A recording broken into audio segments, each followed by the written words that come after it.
Football ইতিহাসে আরো একটা অঘটনের জন্ম দিল। একেবারে ফুটবল খেলতে আসা ইতিহাসের প্রথমবারের মতো কাবো ভের্দে স্পেনকে রুখে দিয়েছে। 0-0 শূন্য ড্র হয়েছে আজকের এই ম্যাচটা। যারা এই ম্যাচটা উপভোগ করেননি তারা হয়তো মিস করেছেন। একের পর এক শুট করা গোল, 40 বছর বয়সী কাবো ভের্দের গোল রক্ষক তিনি একাই রুখে দিয়েছেন। স্পেনের পুরো টিমটার বিপক্ষে একাই কিন্তু কাবো ভের্দের এই 40 বছর গোলকিপার ওজেনহা তিনি একাই কিন্তু তাদের বিপক্ষে খেলেছেন। স্পেনের 23টা শট ছিল, যেটার মধ্যে 8টা গোল নিশ্চিতভাবে হয়ে যায়। সেখানে তিনি বাজ পাখির মতো প্রত্যেকটা গোল একাই রুখে দিয়েছেন। স্পেনের শট নেওয়া রোদ্রি, ফাবিয়ান রুইস, পেদ্রি, দানি অলমো এবং 71 মিনিটে বদলি খেলোয়াড় হিসাবে আসেন স্পেনের 18 বছর বয়সী লামিয়ান ইয়ামাল। তিনিও পর্যন্ত কিন্তু গোল করতে পারেনি এবং ওই একা কাবো ভের্দের গোলকিপার তিনি একাই কিন্তু রুখে দিয়েছেন স্পেনের পরাশক্তি এই মিডফিল্ডারগুলোকে। আজকে কাবো ভের্দের যেভাবে করে তারা খেলেছে, তারা চেয়েছে জাস্ট কোনো রকম ম্যাচটা যাতে সেফ হয়, এই জন্য তারা 4-5-1 ফরমেশনে খেলেছে এবং তার আগে থেকে সিদ্ধান্ত নিয়েছে স্পেনের এগেনস্টে তারা জয় নয়, একটা ড্র দিয়ে সমাধান করতে চায় এবং সেই কাজটা কিন্তু ঠিকঠাক মতোই করতে পেরেছে। যদিও কাবো ভের্দের তাদের ডিফেন্ডার বলেন, মিডফিল্ডার বলেন, তারা কিন্তু কেউই আসলে স্পেনের গোলকিপারের খুব কাছেও আসলে ঠিকঠাক মতো যেতে পারেনি। যদিও শেষ অর্ধে দুই একটা চান্স তারা নিয়েছে, তবে সেই জায়গায় স্পেনের গোলকিপার যিনি আছেন তাকে আসলে ভেদ করা অসম্ভব ব্যাপার। কিন্তু এক কথায় অসাধারণ কথা হচ্ছে গিয়ে কাবো ভের্দের 40 বছর বয়সী যিনি এই ম্যাচের ম্যান অফ দ্য ম্যাচের খেতাবটা পেয়েছেন এবং একা তিনি 8টা গোল ঠেকিয়ে দিয়েছেন। কোনোভাবেই যেন এই গোলকিপারটাকে আসলে বিট করা যাচ্ছিল না।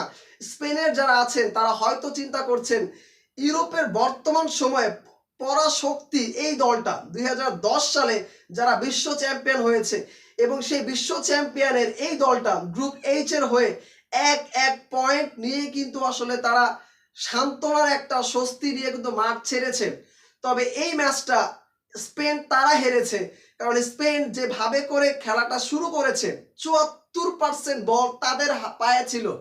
74% বল একেবারে ম্যাচের শুরু থেকে শেষ অবধি টোটালটাই আধিপত্য বিস্তার করেছে টিম স্পেন।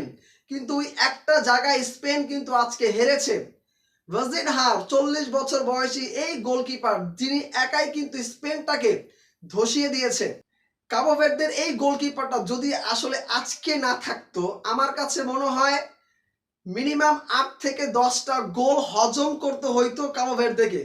কিন্তু যেহেতু আসলে এই ওজেনহা তিনি 40 বছর বয়সী গোল রক্ষক, বয়সটা অনেক হয়েছে কিন্তু তার রিদম তাকে বোঝাতে একটাবারের জন্য অক্ষম যেতে তার বয়স আসলে 40। সর্বোপরি ইতিহাসের আরো একটা অঘটন কিন্তু জন্ম দিল আজকে স্পেন এবং কাবো ভের্দের এই ম্যাচটা, যেখানে হট ফেভারিটের তকমাটা লেগে কিন্তু হচ্ছে স্পেন তারা কিন্তু মাঠে নেমেছে এবং শুরুর অর্ধে যেভাবে করে স্পেন শুরু করেছে মনে হচ্ছিল আজকে কাবো ভের্দেকে আসলে 2 হালি গোল তারা দিয়ে দিবে।